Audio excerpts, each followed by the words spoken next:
and Maple Grove's going to have it. Right out in front, they score!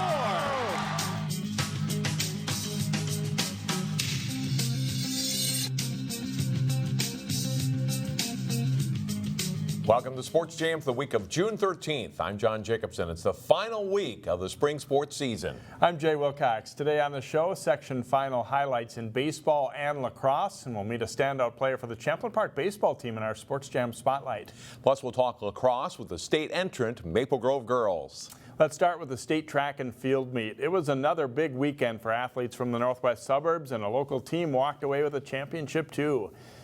And it's a good start at Hamlin for the Hopkins boys as Seth Eliason anchors the Royals 4x800 relay team to a new state record time of 7:44.56.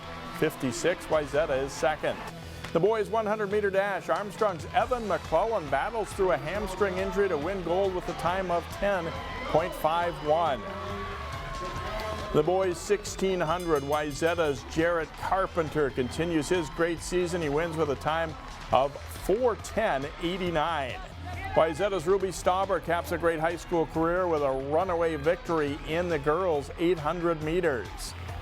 After a runner-up finish in the discus, Armstrong's Alexandria Hurst wins the shot put. Here's her winning toss, 46 feet 1 3/4 inches.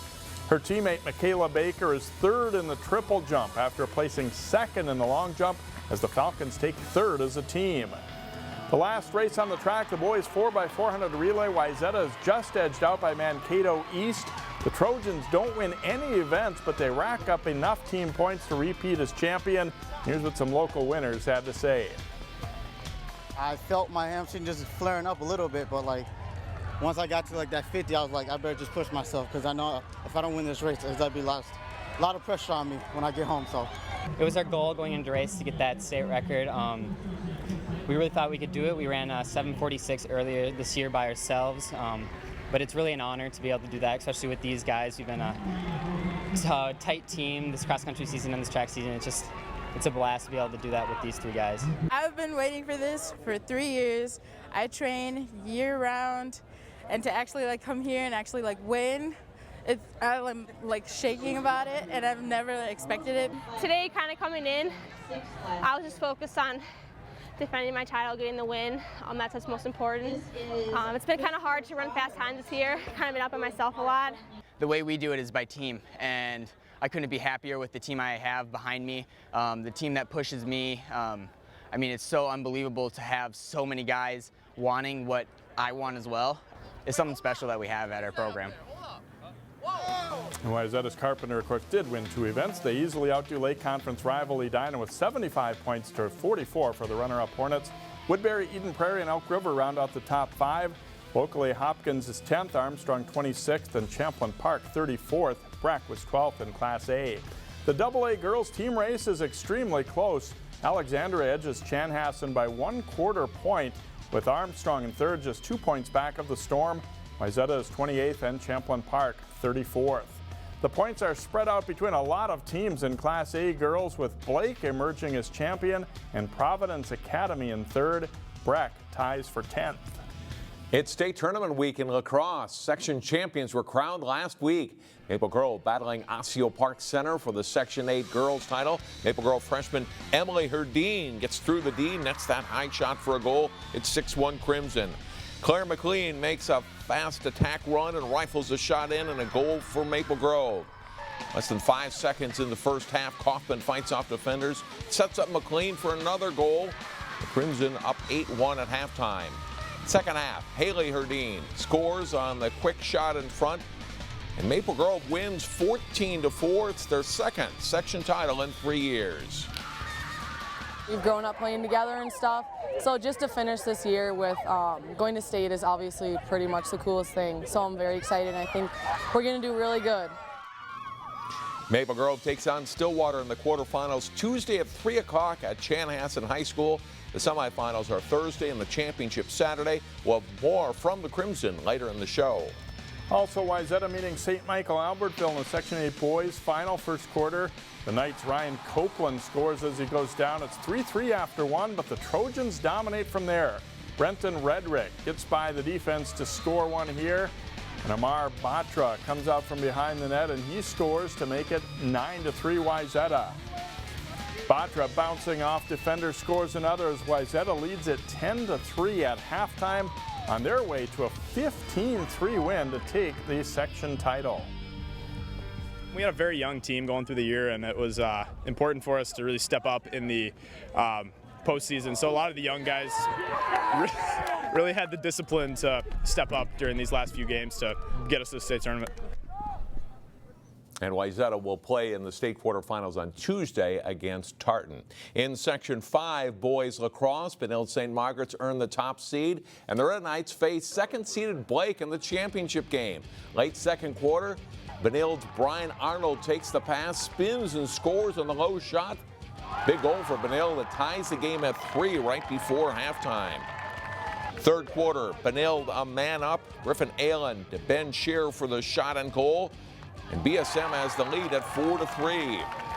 But the Bears rally, tied at 5 in the fourth quarter. Jimmy Groover to Tom Bauer. He goes hard to the net and scores. And Blake leads 6-5.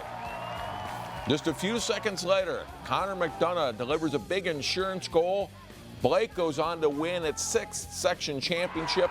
The Bears beat the Red Knights 7-5. Blake girls also won the Section 5 championship. In boys tennis, the Breck Mustangs reached the state title round of the state tournament in Class A. Mustangs meeting St. Paul Academy for the championship. Number 1 singles, Lewis White of Breck in the far court facing Noah Keogh of SPA. Good rally here before Keogh's return goes long.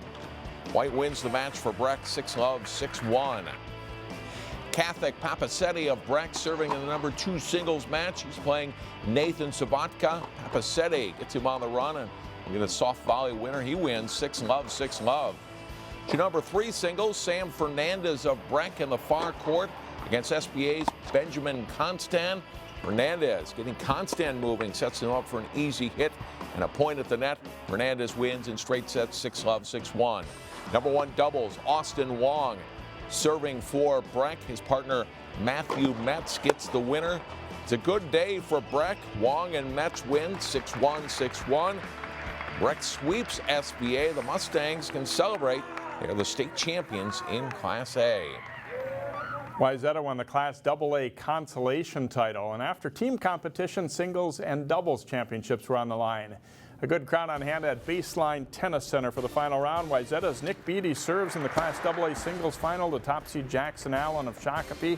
Beatty with a good backhand that leads to an overhead smash, but he struggles to get much going in this one.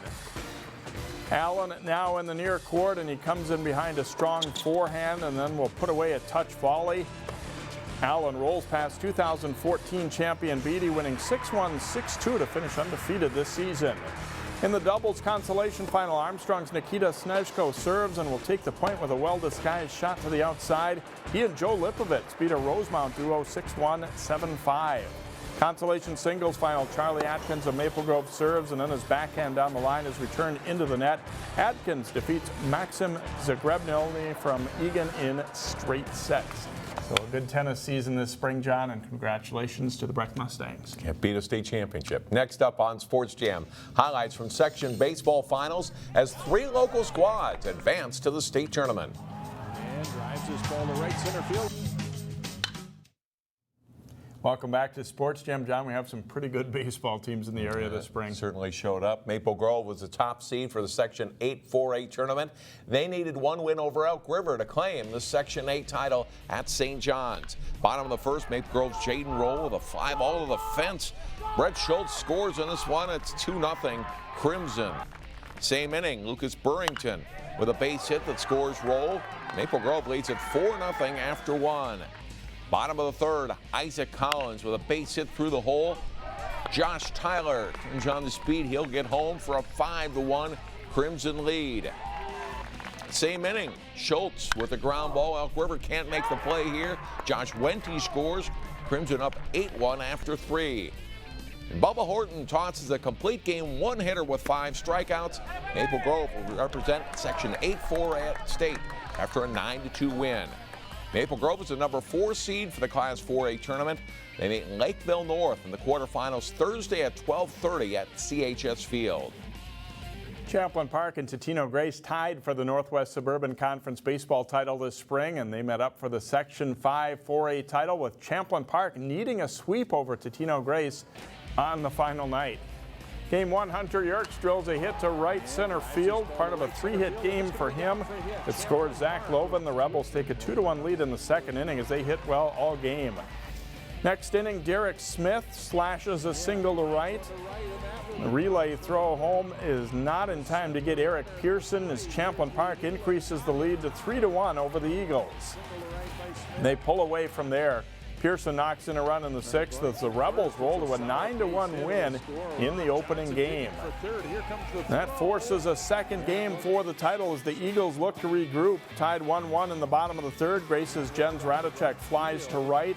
Jacob Zerbe scores easily on the sacrifice fly. It's 2-1 Eagles. Stays that way until the 6th. Jeff Waylogi's fly ball carrying over the center fielder. Riley Johnson scores to tie it 2-2, but Pearson is tagged out on the play by catcher Radicek. Next batter, Derek Smith, drills one just fair down the left field line. It scores Waylogi. Champlin Park goes in front 3-2. Reliever Drew Nelson pitches very well, and he escapes a jam on the 7th with a strikeout that sends Champlin Park to the state tournament with a 4-2 win. The Rebels are the number 3 seed for the state tournament, and they take on Northwest Suburban Conference foe Blaine in the quarterfinals Thursday at 5:30. Wayzata's baseball team came into its section final against St. Louis Park with a 19-3 record.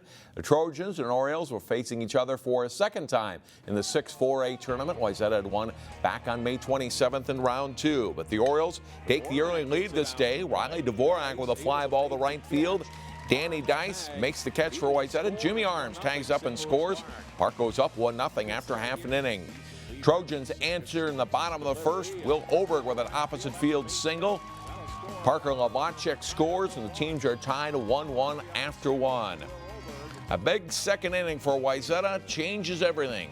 Cameron Keenan grounds a single inside the bag of 3rd. Cody Getters and Jarrett Briol both score, and it's 3-1. Lavacek is up next, and he flares a hit into left field. Dice and Keenan score. Lavacek hustles into second base on the play. Wayzata scores 6 runs in the inning, and they take a 7-1 lead. Griffin Schneider drove in 2 runs in the game, including 1 in the 6th inning on a single to left field. Wayzata is up 9-1. Pitcher Brendan Brody went the distance for the Trojans, allowing 7 hits and 3 runs, and getting Arms to ground out to end the game. Wayzata wins the Section 6 title. They beat Park for a second time, 9-3 Trojans, the final. Wayzata earned the number 1 seed, and they will face Lake Conference opponent Eden Prairie in the Class 4A quarterfinals. It's the first game of the tournament, Thursday at 10 at CHS Field in St. Paul. The semifinals are Friday afternoon, with the championship game next Monday at Target Field. In Class A, Heritage Christian Academy of Maple Grove played for the Section 4 title. Eagles beating Legacy Christian in Game 2 of the final round. Legacy takes advantage of a Heritage misplay. A grounder by Caleb Darling is through the first baseman's legs. Lucas Nelson in to score in the bottom of the 2nd. Legacy pitcher Josh Peterson is in control. Gets the strikeout here on his way to a great game. Heritage tries to get aggressive to make something happen. Steph Sautello gets caught in the rundown, and he is tagged out at second base. Peterson mows down the Eagles all game. He strikes out 12 Heritage hitters in all. Legacy wins 2-0, and they deny Heritage bid for a section title. Tough one for Heritage, but Benil did qualify in Class A, Jay. In Class 3A, that's right. 3A, yes, and 3 teams in the 4A tournament, I should say. I think all 3 of them have had pretty good seasons, have a chance to contend as well. Straight ahead in our Sports Jam Spotlight, meet a Champlin Park pitcher and outfielder who was also a key player in basketball for the Rebels.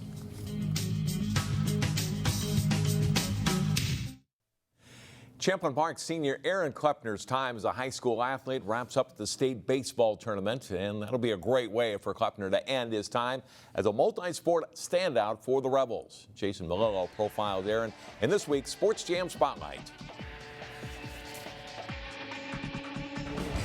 Aaron Kloeppner has never knelt behind the plate for Champlin Park, but that's the only position the Rebels senior doesn't play. His knowledge of the game is incredible. It's off the charts. And he can go out and play any position, and we have complete faith in him. One day he's playing shortstop, next game he's going to be pitching 7 innings, and then the next game he's playing left field for us. It's just unbelievable tool to have, and it's not even the fact that he can play all those positions, that he can play them so well. It mixes it up, keeps me sharp. I know I can't just focus in on one spot. I have to evolve and make sure that I can take reps at every position. Solid as an outfielder, infielder, and with the bat, Kloeppner is also a regular starting pitcher for CP. In the section final round, with the Rebels needing 2 wins to get to state, Kloeppner got the ball in the first game and guided Champlin to a 9-1 victory. The Rebels won the decisive second game 4-2 to win the section title. Swing and a miss, and he strikes out, and Champlin Park is headed to state. This spring was the last hurrah of an impressive run for Kloeppner as a high school student athlete. During his time at Champlin Park, Kloeppner was a 3-sport guy: cross country in the fall, basketball in the winter, and baseball in the spring. I like both aspects to it. I like being an individual in cross country and just doing my own thing, pushing myself to get better. But I also like the basketball portion where it's really about team and how well you can fit together. And then baseball is the best of both worlds, where you can just really, you have the individual where you're up to bat, but you still have the defensive part where it's a team. And it really mixes it up for me, so I'm not doing the same thing all the time. He's in. It's a 2-run single for Kloeppner, and it's 3. On the hardwood, Kloeppner came off the bench his junior year and was a reliable long-range shooter for a Rebels team that went all the way to the state title game. Last winter, as a starter, Kloeppner worked to be more of an all-around player. Ball handling, quickness, that's what I really focused on during the summer, practicing those things, because I knew that we lost 6 good players from my junior to senior year. Then I knew that I would have to handle the ball more, make better decisions, stuff like that. He's able to come off the bench and essentially hit big shots, take charges. This year he kind of got some big blocks, believe it or not. He's just a long, great athlete, and has always been able to just spark the team, with his leadership as a player and vocally, and gets the boys fired up, and not necessarily always going to be the leading scorer or anything like that, but does what needs to be done for a team to be successful. Aaron Kloeppner is a hard worker, and all of his coaches will tell you he's a leader and a guy who's dedicated to his teammates. Baseball coach Corey Davis remembers a day when he saw that loyalty and work ethic firsthand. I remember it like it was yesterday. We played a doubleheader against Totino Grace, and that morning he was at cross country doing their training, running probably a 5K. He runs his 5K. He goes and catches a couple minutes in the weight room, getting ready for basketball, and then comes out here for a noon baseball game against Totino Grace. Throws in the first game, wins 1-0, and then goes out into center field for the second game, and just has a day at the plate.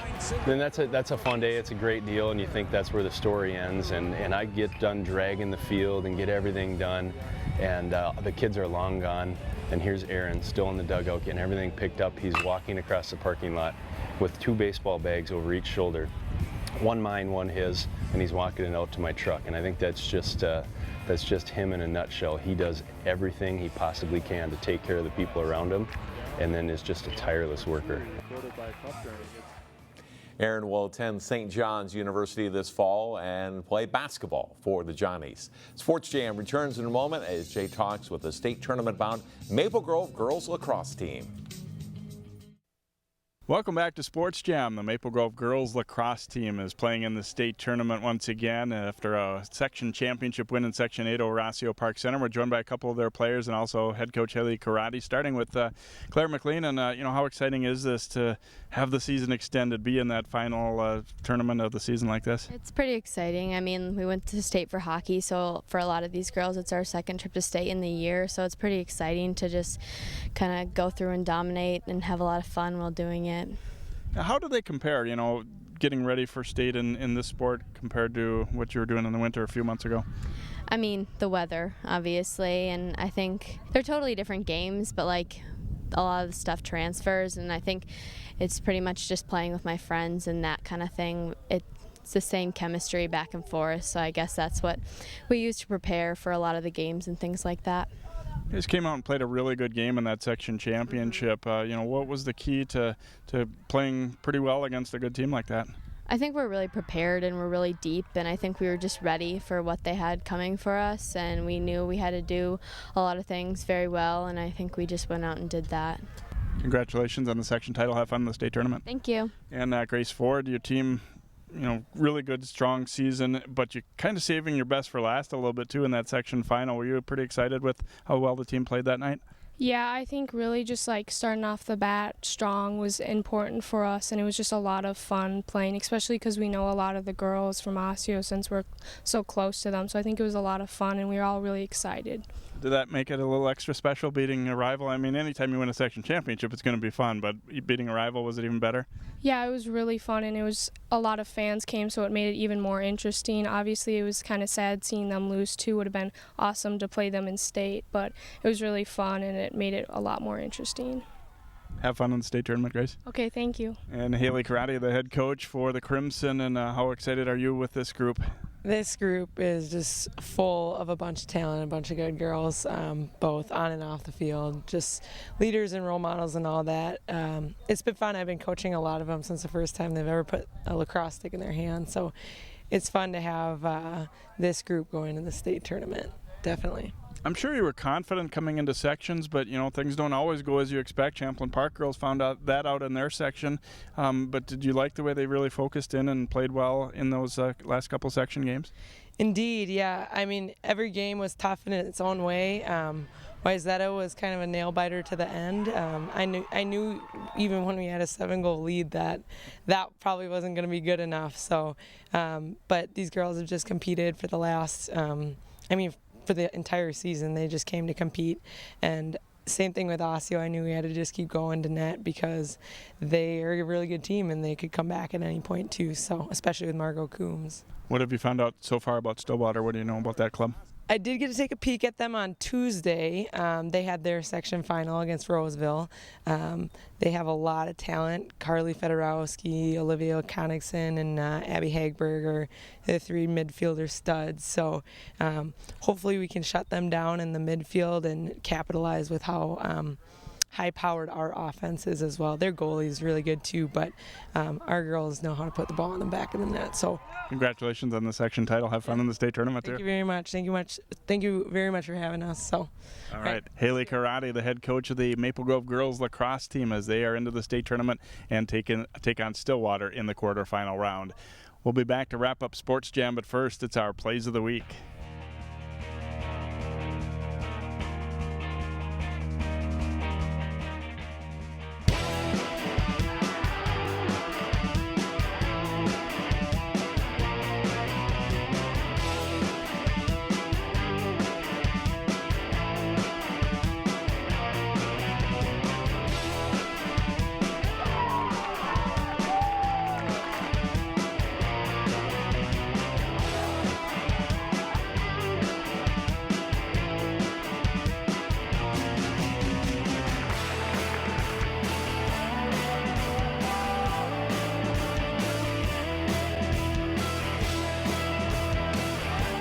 To third, throw to second for the out, relay to first, a double play.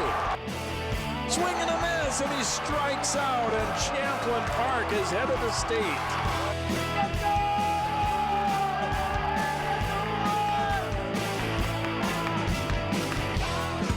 Mark June 16th through the 18th on your calendar for the annual Tater Days Festival in Brooklyn Park. Find out more at 12.tv under the In the Community tab. Our game of the week is the state boys lacrosse quarterfinal matchup between Wayzata and Tartan. The game is Tuesday afternoon at 3 o'clock at Minnetonka High School. Watch the replay on Channel 12 and Channel 799 and 12.tv Wednesday at 10 p.m. And that will do it for this week's Sports Jam. One more to go this school year. We'll see you next time here on Sports Jam.